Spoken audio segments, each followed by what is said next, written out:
जरंगे पाटलांचं ज्ञानच काय मला माहिती नाही। जरंगे पाटील कोणत्या लॉ कॉलेज मधून पास झालेले आहेत, परंतु जरंगे काय म्हणताय याच्यावर तुम्ही पत्रकारांना टीआरपी मिळू शकते। तुला सांगतो तो आता शांत बस, तुला सोडणार नाही बेटा। जर का आमच्या फुट्याला टांग अडवलाय, मागच्या वेळेस गाड्या फोडल्या, आता तुला फोडणार बेटा, लक्षात ठेव। राज्य सरकारने जरांगे पाटलांच्या 3 मागण्या मान्य केल्या। मराठा समाजाने विजय उत्सव साजरा केला, परंतु आता या विरोधात गुणरत्न सदावर्ते हा कोर्टात जाणार आहे। मी हे आरक्षण रद्द करणार असा इशारा सदावर्ते यांनी जरांगे पाटलांना दिलाय। आता याच इशाऱ्याला सरपंच मंगेश साबळे यांनी सदावर्ते यांचा चांगला समाचार घेतला। अरे हेकण्यास सध्या शांत राहा, नाहीतर जशी तुझी गाडी फोडली होती तसं तुला फोडू। आम्ही गांडूंची औलाद नाही, घरात घुसून मारू, असं म्हणत मंगेश साबळे यांनी सदावर्तेला निब्बार धुतलं। नमस्कार मित्रांनो, सर्व मराठा तरुणांना माझी विनंती आहे, माझा एवढा व्हिडिओ त्या हेकण्या सदावर्ते पर्यंत पोहोचावा। तो ओरडतोय, बेंबीच्या देठापासून ओरडतोय की मराठा समाजाचं नुकसान झालं, मराठा समाजाचं ईडब्ल्यूएस आरक्षण गेलं। अरे तुला काय करायचं हे आमचं आम्ही बघून घेऊ, आमचे मनोज दादा आणि आम्ही जरांगे पाटील आणि आम्ही बघून घेऊ। तू तोंड मारू नको।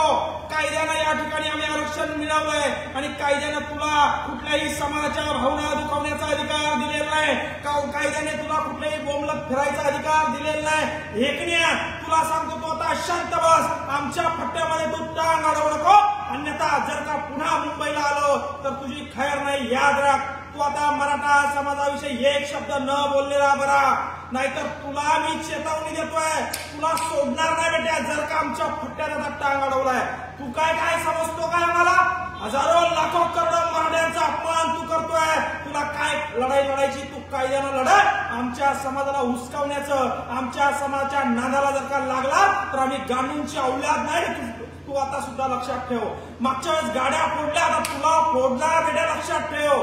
आता जर का मनोज पाटील जरांगे आणि मराठा समाजाविषयी काही बोलला तर तू लक्षात ठेव बेटा, तुला तिथं येऊन आता ठोकणार। तू आता तू जवळ झालाय आणि मराठा समाजाच्या तरुणांना विनंती आहे, हा व्हिडिओ त्याच्यापर्यंत पोहोचवा। याचा मान आता सहन करायचा नाही। एकटा हा कायदा पंडित नाही, या एकट्याला कायदे माहित नाही, सरकारला उलट शिकवतोय हा, त्याला आम्ही चेतावणी देतोय। बस झाला आता तुझं। मराठा समाजाच्या तरुणांनाही सांगतोय, याचा खपवून घेऊ नका, याला घोडे लावा, घोडे, याचा ऐकून घेऊ नका। आता एकटा माणूस पूर्ण मराठा समाजाच्या पूर्ण जातीला बदनाम करतोय, त्याला आम्ही चेतावणी देतोय। मागच्या वेळेस गाड्या फोडल्याय आणि आता आमचं आरक्षणाचं दादांनी सांगितलं होतं की आरक्षण भेटूपर्यंत शांत बसा, नंतर यांना बघू। तुला एक मराठीची चेतावणी आहे, हेकण्या आंधळ्या, तुला सांगतोय आता तू मराठा समाजाशी बोलू नको, एक शब्द आमचा वाकडा काढ नको। आमचं नुकसान होऊ दे नाहीतर फायदा होऊ दे, आमचं आम्ही बघून घेऊ। तुला कोणी ठेका दिलाय? असं झालंय तसं झालंय, तुला काय लढाई लढायची न्यायालयीन लढाई लढ, मात्र मराठा समाजाविषयी जरांगे पाटलाविषयी एक शब्द काढला, तुझी जीभ बाहेर काढून घेऊन नालायका, हरामखोरा, मूर्ख आवल्यात, हेकण्या, तुला चेतावणी आहे। यानंतर मराठा समाजाला तू काही बोल नको।